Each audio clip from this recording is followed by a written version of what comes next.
BJP और आम आदमी पार्टी के सबसे बड़े नेताओं के बीच में आमने सामने की टक्कर हुई है। दिल्ली चुनाव शुरू होने के बाद आज पहली बार बीजेपी अध्यक्ष जेपी नड्डा ने आम आदमी पार्टी पर जमकर हमला किया। उसका जवाब अरविंद केजरीवाल ने दिया। असल में बीजेपी ने अपने संकल्प पत्र का एक हिस्सा लॉन्च किया। पहला हिस्सा था ये। आम आदमी पार्टी को काउंटर करने के लिए बीजेपी ने भी वादों की झड़ी इस मैनिफेस्टो के जरिए लगाई। साथ ही बीजेपी के राष्ट्रीय अध्यक्ष ने दिल्ली की जनता से ये वादा किया कि अगर बीजेपी की सरकार बनती है तो आम आदमी पार्टी की स्कीम्स को रोका नहीं जाएगा, बल्कि उन्हें सुधार कर उसे लागू किया जाएगा ताकि उसका फायदा लोगों को मिलता रहे।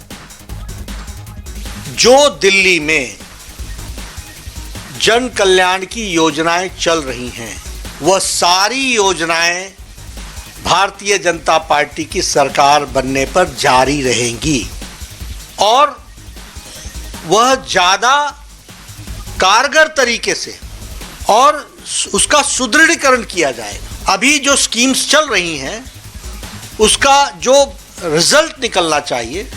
अब ट्रांसपोर्ट की बात कीजिए, आपने फ्री तो कर दिया, लेकिन बसेस कितनी बढ़ाई, ट्रांसपोर्टेशन की फैसिलिटी कितनी बढ़ाई।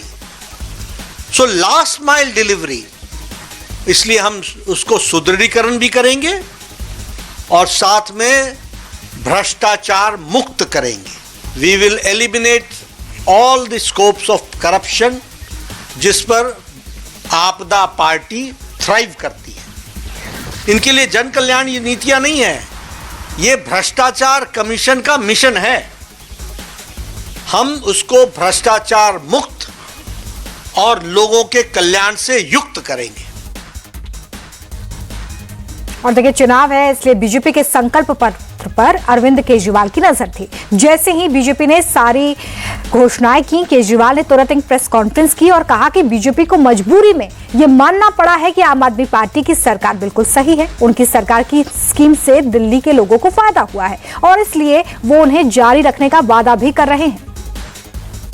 अभी नड्डा जी ने भी कहा केजरीवाल की सभी योजनाएं लागू रखी जाएंगी। मोदी जी कहें स्पेसिफिकली कि केजरीवाल फ्री बिजली दे रहा है, हम भी फ्री बिजली जारी रखेंगे। केजरीवाल फ्री पानी दे रहा है, हम भी फ्री पानी जारी रखेंगे। नड्डा जी ने आज अपने संकल्प पत्र में तो ऐलान कर दिया कि मोहल्ला क्लिनिक बंद कर दिए जाएंगे दिल्ली में। मुझे बेहद दुख है। आज हम सारी दिल्ली में जाके पूछेंगे लोगों से मोहल्ला क्लिनिक चाहिए कि नहीं चाहिए। जो मोहल्ला क्लिनिक के पक्ष में आम आदमी पार्टी को वोट दो और जो चाहते हैं मोहल्ला क्लिनिक तोड़ दिए जाएं वो बीजेपी को वोट दो। तो जब केजरीवाल का ही सारा काम करना है तो फिर केजरीवाल का काम करने के लिए बीजेपी को क्यों लाया जाए। केजरीवाल का काम तो केजरीवाल ही ज्यादा सही करेगा। तो एक लाइन के अंदर अगर इनका पूरा घोषणा पत्र बनाया जाए तो वो यही है कि जो काम केजरीवाल कर रहा है वो बहुत अच्छा है।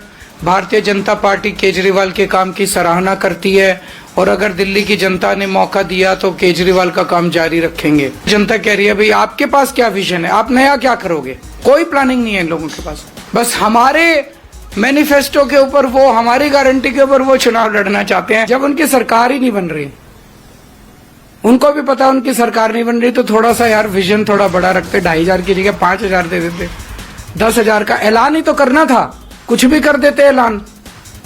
वो भी मतलब इतनी संकीर्ण मानसिकता है इनकी, वो भी इनका मतलब 2500 से ऊपर नहीं गए।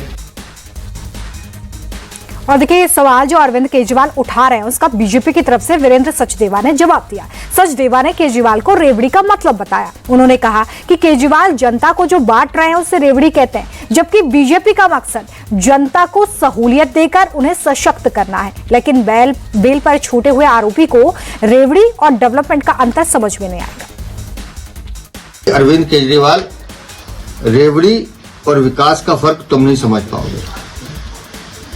खैरात और सशक्तिकरण का फर्क तुम नहीं समझ पाओगे। रेवड़ी और समृद्धि का फर्क तुम नहीं समझ पाओगे। रेवड़ी और संकल्प में क्या फर्क होता है ये तुम्हारी समझ में नहीं आएगा। रेवड़ी और सशक्तिकरण में क्या फर्क होता है ये तुम्हें समझ में नहीं आएगा। अरविंद बाबू, आप जब बोलते हैं तो ऐसा लगता है कि आप खैरात बांट रहे हैं, और हम जब बात करते हैं या माननीय प्रधानमंत्री बात करते हैं या हमारे माननीय राष्ट्रीय अध्यक्ष बात करते हैं तो हम संपूर्ण समाज को साथ लेकर समग्र विकास की बात करते हैं, वर्ग विशेष के सशक्तिकरण की बात करते हैं, सुविधाओं के माध्यम से समाज के हर व्यक्ति को खड़ा करने की बात करते हैं, ये आपकी समझ में नहीं आएगा। अरविंद केजरीवाल ने जो बातें कही उसका बचाव किया पंजाब के मुख्यमंत्री भगवंत मान ने। उन्होंने कहा कि बीजेपी को अगर रेवड़ी शब्द अच्छा नहीं लग रहा है तो इसे फ्री का पापड़ कह ले। भगवंत मान ने यह भी कहा कि वैसे भी बीजेपी के वादे जुमलों से ज्यादा कुछ भी नहीं। पहले कहते थे रेवड़ी है ये, अब बीजेपी पापड़ बांट रही है। 500 का सिलेंडर का पापड़ भी दिया, तो पहले कहते थे रेवड़ी है ये, तो अब कह रहे हैं हम भी देंगे। ठीक है ना, तो ये इनकी हार है, इनकी बौखलाहट है। तो जो हम करते हैं, हम तो जो कहते हैं वो करके दिखाते हैं। पंजाब में भी, यहाँ भी हम वो कहते ही नहीं जो करके। अच्छा, 15-15 लाख रुपए आ गया आपका, आपके खाते में नहीं आया ना? काला धन आ गया स्विट्जरलैंड से, नहीं आया ना? ये जुमले सुनाते हैं, इन पर कोई यकीन नहीं करेगा। भगवंत मान को आप सुन रहे थे, उन्होंने कई सवाल खड़े किए। बीजेपी के सांसद योगेंद्र चंदौलिया ने इसका जवाब दिया। उन्होंने कहा कि भगवंत मान तो सफेद झूठ बोल रहे हैं। पंजाब में अरविंद केजरीवाल ने महिलाओं को हर महीने पैसे देने का वादा किया था, लेकिन आज तक महिलाओं को उनका हक नहीं मिला है।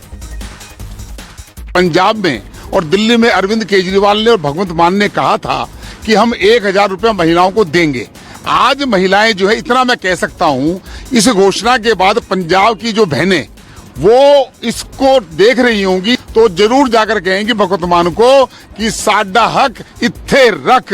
3 साल तक उनके साथ कितना बुरा हाल किया महिलाओं का, और आज केजरीवाल साहब की नींद उड़ जाएगी कि रोज जो छोटे मोटे जुमले छोड़ते थे। मेरा ये प्रश्न है केजरीवाल जी से, आप ये जो घोषणाएं कर रहे हैं कि 2015 से लेकर 25 तक, ये आपको 25 में याद क्यों आ रही है? 55 लाख लोगों को अगर केजरीवाल जी इसका लाभ देते मोदी जी की योजना का, तो आज उनको बददुआएं नहीं मिलती। आज जो उनको रोना पड़ रहा है, बार बार बिलख रहे हैं, ये कारण है